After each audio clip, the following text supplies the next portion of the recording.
Are you sick of hearing about tariffs and all things tariffs? Because that's all we've been consuming for the last 5 weeks. You can't even avoid it. It's everywhere, right? Me too, in a way I am.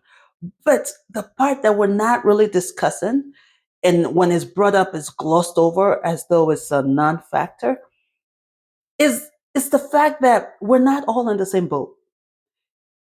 At this point, we all know we're paying for the tariffs. If you haven't gotten that at this point, where have you been? Because that's all we've been hearing for the last 5 weeks. We all understand now that whatever it costs a company to get a product over to us gets reflected in the pricing. And so we end up paying for it. We, the consumers, pay for it. But the part that is not being discussed is that it's not the wealthy who will feel the sting of this tariff. It's the middle class and low income families, low income households that'll pay the biggest price for this tariffs. They'll feel the biggest impact. Here's why. All right, so let's discuss income classes and the tariffs, how the tariff will affect them. According to a new analysis by Yale Budget Lab, low-income families, those with disposable income of $43,000 or less, will see their disposable income decrease by 2.3% this year. Disposable income is your income after taxes, deductions, so your Social Security or federal taxes, all that afterwards. Those with 43,000 will see that decrease by 2.3% this year due to the tariff. This may seem very insignificant. It's only 2.7%. How much is that every year? But for these families who are already struggling to make ends meet, this is a big hit because this tariffs, in a few days, this tariff is going to go on everything. We're talking food, clothing, transportation, electronics, energy. Everything is going up in price and they can't avoid it. While the wealthy will lose money overall because cost of goods is going up for everyone, but they're less impacted by this tariffs because it's a smaller percentage of their income. Lower income families and some middle class families spend a big chunk of their money on everyday essentials like food, clothing, transportation, energy, shelter. Well, guess what?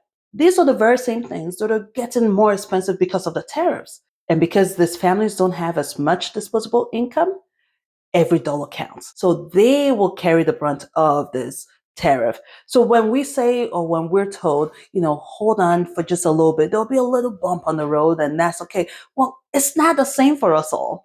It's not the same for everyone. Some people are not really going to feel a bump. For some people, the bump is very negligible, while for the rest, it's a major bump. So let's talk long term, because when you're doing tariff, when you're discussing tariff, it's really for the end game, the end goal, right? So long term, it will make the economy stronger, the US economy stronger, right? That's the plan overall. That's the plan long term. Now, I'm not here to discuss if it will work or not work. That's not what this video is about. The idea is that long term, this is great for the economy. And when the economy is strong, we all benefit. Wealthy, middle, low income class. We all benefit and our wallets will be bigger and stronger for that, right? That's great. The issue though is long term is if it does work, should it work? But the short term pain, whether or not it works, it's a huge squeeze for low income families and some middle class families. And the pain is not even the same. I know I discussed how, it's a smaller percentage for the wealthy, but even the pain they feel feels like it's more of an advantage because they're not really going to feel the pain of everyday essentials. We've discussed this. Where they'll feel pain would be the decreased value of their assets. Stock prices going down. The stock market is tanking every day. Real estate, if the real estate should have issue, value of real estate will go down. Assets could lose some value, but they have a lot more disposable income. So they can now buy more assets at a lower price. It's almost like when there's a sale and the only people that have money for the sale are the wealthy. That's what it's looking like, right? Because if the stock, like right now, stock market has gone down by how many points? If they don't have to cash out their stocks within the next 5 years, 10 years, they can just let it be and it will regain its value. But in the meantime, they're able to buy more.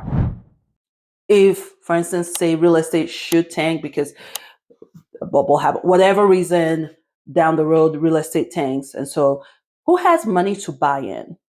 The wealthy, they have a lot more disposable income.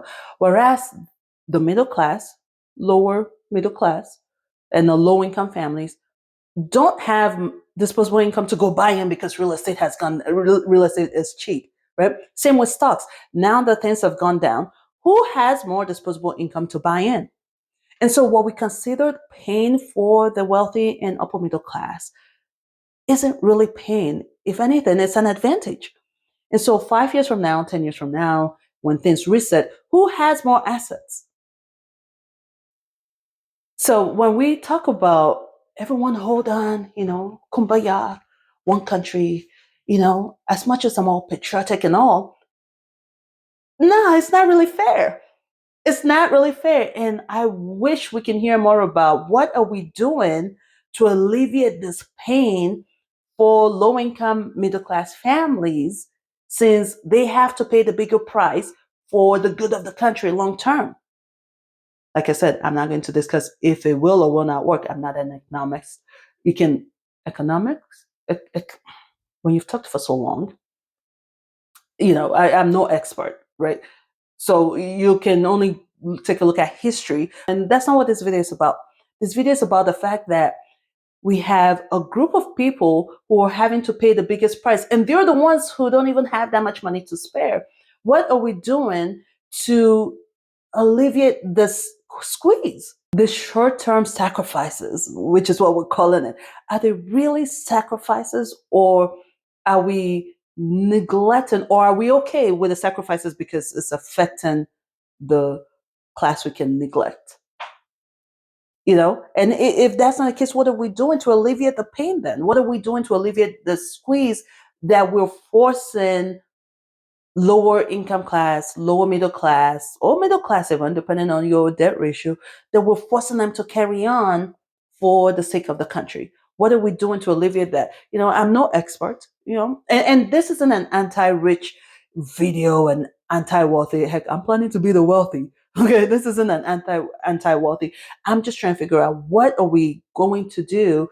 Why are we not discussing what measures we're putting in place to ease the pain of this squeeze while we are holding on for the greater good, while we are sacrificing and enduring for the long-term gain? What I want that conversation. I want that to be the conversation. I know tariffs are going to cause. Listen, at this point, there's nothing we can do unless Congress sits up and reviews it and sees which is worth it and which is necessary right now. Unless these are things we can't control. We can't control tariffs being on or not. And I'm not here to say it's wrong or right. That's a different video. I want us to have more conversations on what is there. How are we going to help alleviate this pain? Because we can't get rid of social net services or the social net and at the same time impose this pain. Are we anyway? It's not one of those perfect videos with a perfect solution at the end, because there really isn't. The solution isn't coming from me. If there's anything I'm taking away from this, it's the same philosophy I've always had when it comes to finance, when it comes to corporate, when it comes to the country. We, the middle class, low income families, and all that, we are always quick to consume like the upper class and the wealthy, right? We're so quick to spend our money on trying to live like they are, and it's in a way it's a setup that way. That's how we become a consuming economy. We're constantly shown this lifestyle, and then we shell out our money to consume the same way they consume. Oh, everyone is going to borrow Bora. Now I must go to borrow Bora. Everyone is carrying designer. Now I must carry designer. You're not all in the same boat. Here you are carrying a designer with nothing but your house, and they're carrying designer with assets all over the place, stocks all over the place, real estate all over the place, investments all over the place. And you're here just consuming, consume, consume, consume. You're consuming and investing. And so one takeaway should be, not just for now, in general, financial principle, do less consuming and try and do a lot more acquiring of assets, things that grow wealth rather than things that take wealth, right? It's not a solution. I'm just saying this is the only takeaway. It reinforces that mindset that we want to really do a lot more focusing on acquiring things that grow wealth rather than things that suck our wealth, suck our money, you know? So hopefully we can start having that conversation. We can't get rid of all these things to help those that are paying the biggest price. We can't do that. Who am I even talking to? How many people watch this channel? All right, people. I I don't even know how to end this video because I hate that it's not there's no solution, but it's what it is. So hopefully, as the weeks go on, as the days go on, as this tariffs come in place, we can start having this conversation about what we're doing to help out those that are feeling the biggest squeeze. Right? I'll see you in the next video. It'll be better. I promise. Bye.